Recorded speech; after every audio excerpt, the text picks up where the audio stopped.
Baradwaj Rangan. Readers write in 1055. Hawks, Ford, and the Unlikable Leading Man. Posted on July 12, 20264. By Vijay Ramanathan. Ethan Edwards has been searching for his niece for years. When he finally finds her in a Comanche camp in the teepee of the man who took her, John Wayne's face reveals a world of emotions.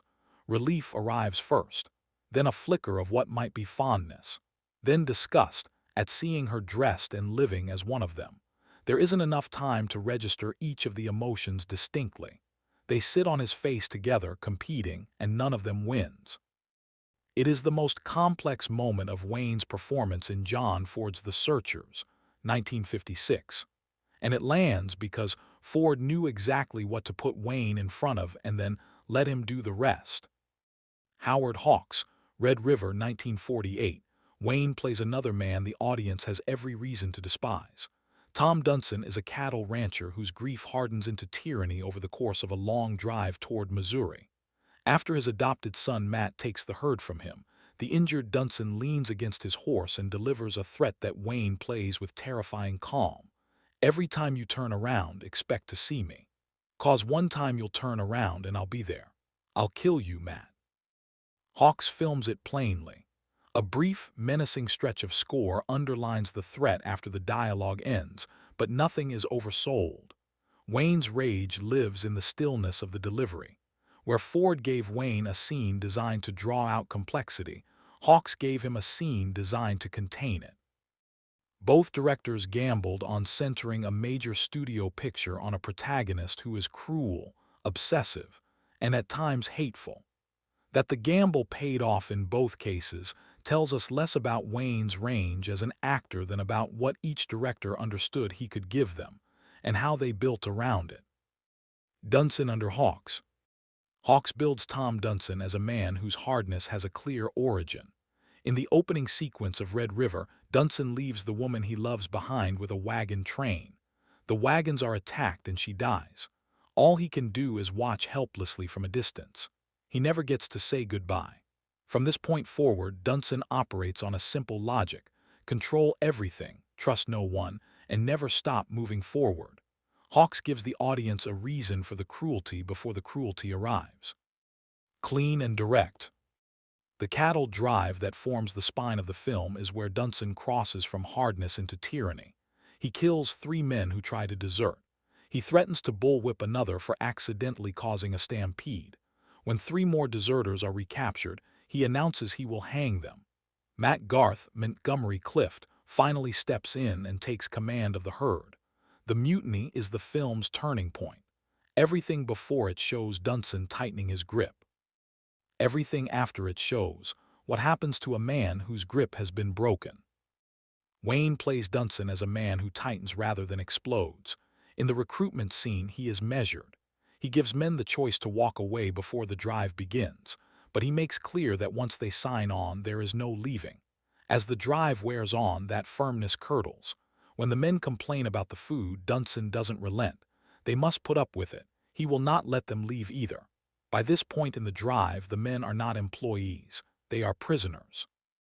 When 3 men announce they want to leave, Dunson refuses. He, Matt, and others kill the men, and Dunson warns the rest of the crew. "I don't like quitters, especially when they're not good enough to finish what they started." Hawks frames these camp scenes in group shots. We read Dunson's severity not only from Wayne but from the faces around him. The hired hands register fear. Matt, visible in the crowd, is constantly gauging the situation, positioning himself for the conflict he knows is coming. Hawks rarely isolates Wayne in a close-up shot.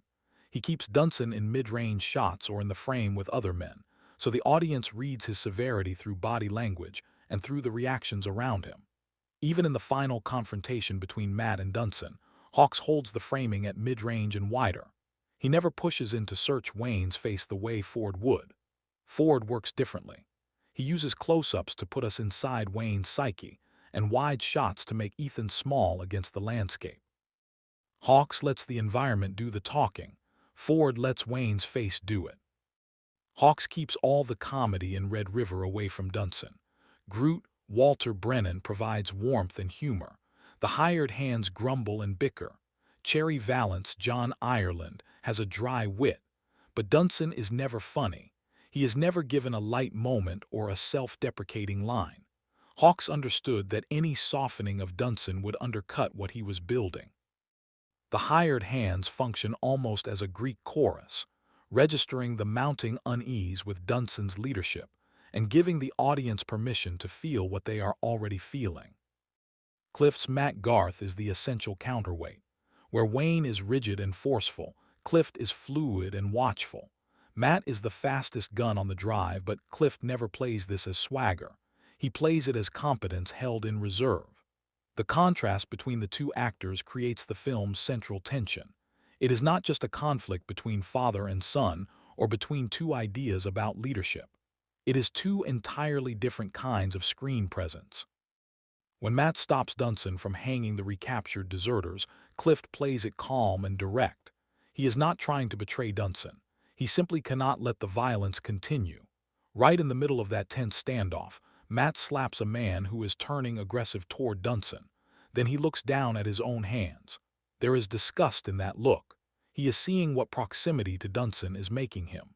Clift lets that realization register in that one extra beat. It is one of the most revealing moments in the film, and it belongs to the quieter actor. What Hawks does with Dunson is architectural. Each scene adds another brick to the wall of Dunson's inflexibility until Matt has no choice but to break through it.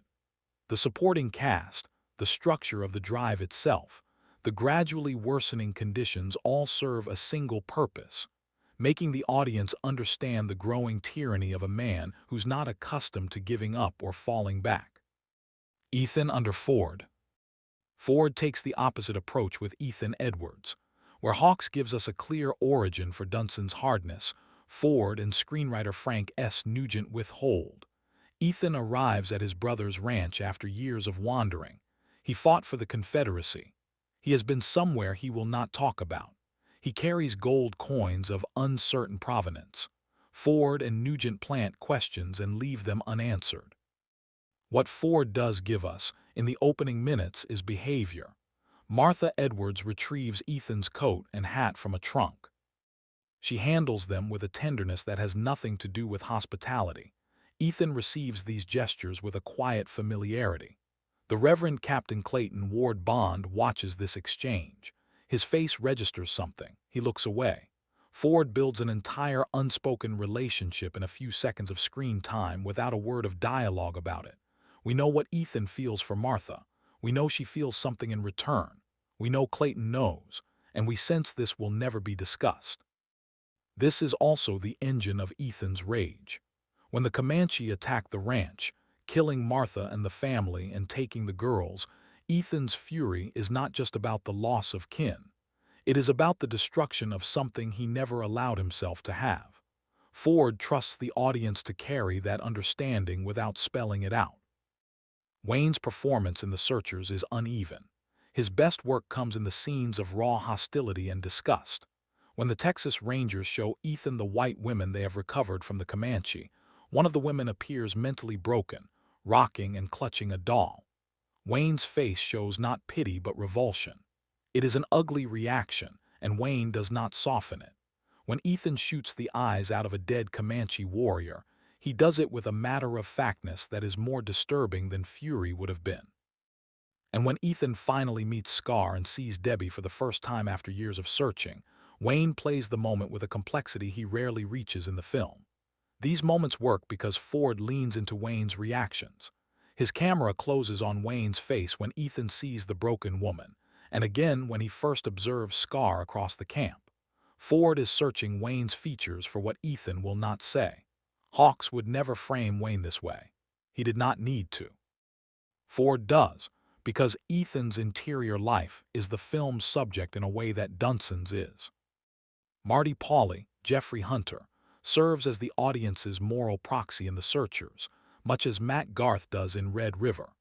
Over the years of searching, Marty grows from a naive young man into someone willing to stand between Ethan and Debbie.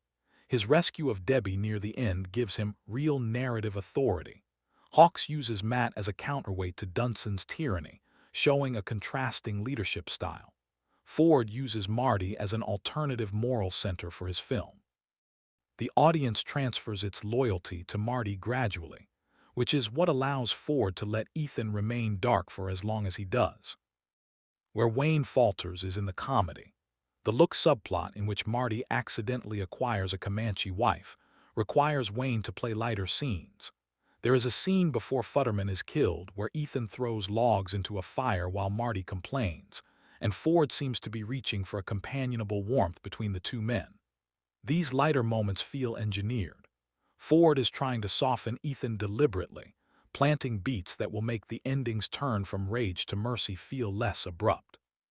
The calculation feels evident. Here Ford's approach as a director creates a problem he cannot solve. He understands what Wayne can give him in the dark scenes. The hostile Ethan is riveting because Wayne is playing from instinct. The clenched physicality, the hard stare, the voice that flattens when it is most dangerous. But Ford also needs Ethan to be capable of the ending's grace note. So he inserts comedy and warmth into the middle of the film, and Wayne is less convincing in those registers. Hawks avoided this problem entirely by never asking Wayne to be anything other than hard. The endings. Both directors understood that an audience watching an unlikable man needs something else to hold onto. For Hawks, it was structure and the supporting cast. For Ford, it was mystery and Marty. But both pulled back at the end. In Borden Chase's original Red River story, Cherry Valance shoots Dunson dead in Abilene, and Matt takes his body back to Texas. Hawks instead stages an almost comical fistfight that dissolves into reconciliation when Tess Millay, Joanne Drew, scolds both men into making peace. After 2 hours of accumulating darkness, the resolution arrives in minutes. Because Hawks kept all comedy and softness away from Dunson for the entire film, the tonal shift is jarring. There is no bridge between the man who threatened to hang his own men and the man who draws a new brand with Matt's initial on it. In Alan LeMay's novel, Amos Edwards, the character renamed Ethan in the film, is killed by a Comanche woman during the final attack on the Indian village. He dies reaching for a girl he believes is Debbie. Ford instead gives us the iconic moment of Ethan lifting Debbie, his voice dropping to a murmur. It is one of the most famous images in American cinema, but Ford's engineering of the comedy and lighter moments earlier in the film is visible in retrospect as preparation for this turn. He needed Ethan capable of mercy, so he planted seeds of softness, though the seeds do not grow naturally. Both endings reveal the tension between the boldness of the character work and the constraints of the era. Hawks and Ford were willing to build major studio pictures around a leading man the audience couldn't immediately root for. They were not willing, in the end, to let that gamble play out to its logical conclusion. Whether this was a commercial calculation, a limitation of Wayne's star image, or a genuine artistic choice is impossible to say. What is clear is that both films are stronger in their middles than at their conclusions, in the stretches where each director trusted Wayne to be hard and built everything around that hardness. The cruelty is more convincing than the reconciliation. Rate this.